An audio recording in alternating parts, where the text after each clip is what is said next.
Hi everyone, and welcome back to another video. I hope you're all doing really well. In this video we're going to be talking about leaving the past behind and how to escape the prison of your past. That's what it felt like for me. It felt like I was stuck in a prison of my past, that I was stuck in a prison of a personality that I didn't like and doing behaviours that I wasn't proud of, and then feeling bad about myself. And then because I felt so bad about myself, I was getting feedback from other people, like being disrespected or being bullied. And it was just a vicious cycle. I just kept feeling bad about myself, and then more bad things would come into my life. So it was actually one of the lovely viewers that put a comment on a previous video about shadow behaviours and shadow behaviours holding us back. So shadow behaviours are behaviours that we're not proud of, but we push them down and we try and hide them.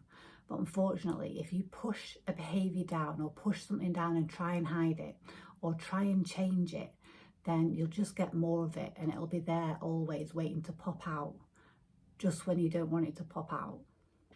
So like I say, for years and years, I tried to fix these behaviours.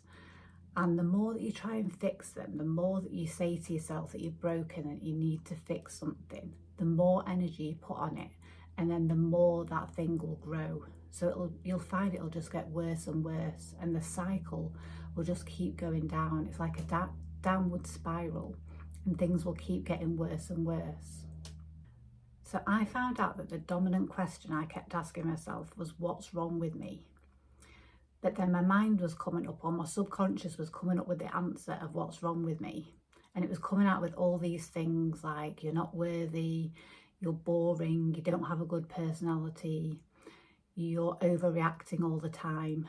So if you keep asking the question, what is wrong with me, or any other negative question, your subconscious will come up with reasons and tell you why that is true.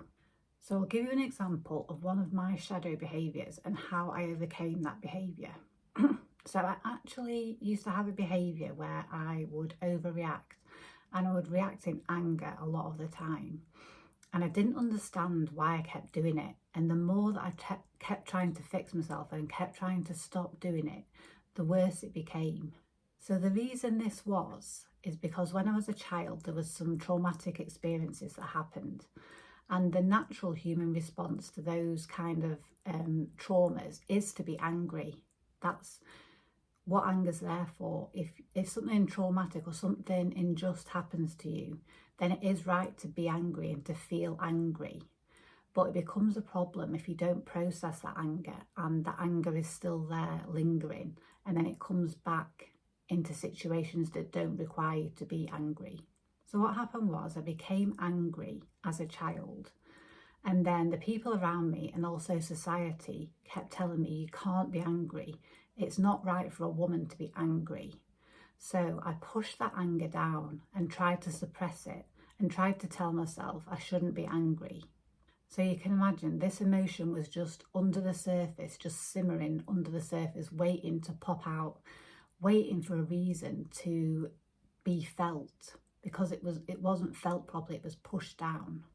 So what actually worked for me was that I had to go back to that time when those unjust things happened, and I had to say to myself, okay, it was right for me to actually get angry at that thing, and my body felt that emotion for a reason, and I had to feel that emotion and feel angry at that circumstance, at that thing that happened. I had to process that emotion. So I had to cry, I had to let it out, I had to scream into a pillow. So anything to process the emotion and let that emotion out of your body is what needs to happen first. And just to know that it's not, just to know that it is a natural response, and there is a time and a place for anger. Obviously, if you get abused or if someone hits you or something like that, then the natural and proper response is to be angry. Your body gets angry to defend you. And we shouldn't be told as women to suppress anger and to stop being angry just because it doesn't fit in with society. So once I processed that anger, I had to say to myself, okay, this is actually just a subconscious pattern. It's just a pattern I'm doing. I am not an angry person. So don't label yourself as an angry person or whatever the behaviour is. Don't put a label on it and say that you're an angry person, because that will just make it worse. Because then your subconscious mind will believe, yes, you're an angry person, and then you'll keep reacting and you'll keep doing this behaviour. So take any labels off it and know that it is just a subconscious pattern that you're running. It's not who you are. Who you really are is pure consciousness and pure love. And these things are just added on through experiences that you might have had through your life. So it's really important to separate who you are from that behaviour that you're doing.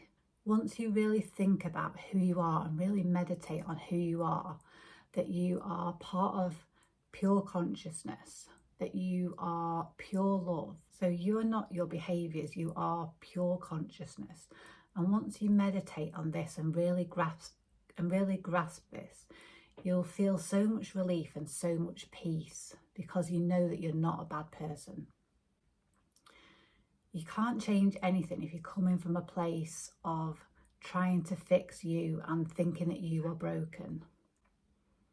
So you can't change it. What you have to do is take your attention off it, and you have to identify yourself with the person that you want to be.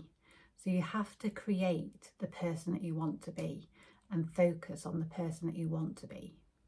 So for me, I had to meditate on who I really was, and then I had to take my attention off all of those past experiences, off all the opinions of other people, and I had to come to the present moment and actually focus on who I wanted to be. So I wanted to be somebody that was peaceful, that didn't overreact, that was full of love and full of kindness. So I had to give that love and that peace to myself. I had to change my opinion of myself and say that I'm a good person, I'm a worthy person, I'm full of love, I'm full of kindness. I get on with people really, really well. I had to also ask myself, what questions am I asking myself on a regular basis? So like I said before, I kept asking myself, what's wrong with me? But something else I noticed I was doing is that after an interaction with somebody, I would actually go through it all in my head and second guess myself and say, oh, you shouldn't have done that, you shouldn't have said that, which again is like giving your mind an assumption that there's something wrong with you, that you're somehow broken. So I had to stop doing that. So your outer reality really is a reflection of how you're treating yourself and the experiences that you're giving yourself inwardly. So you have to become the person you want to be now and take your attention off all of the outside circumstances. So what is it that you want?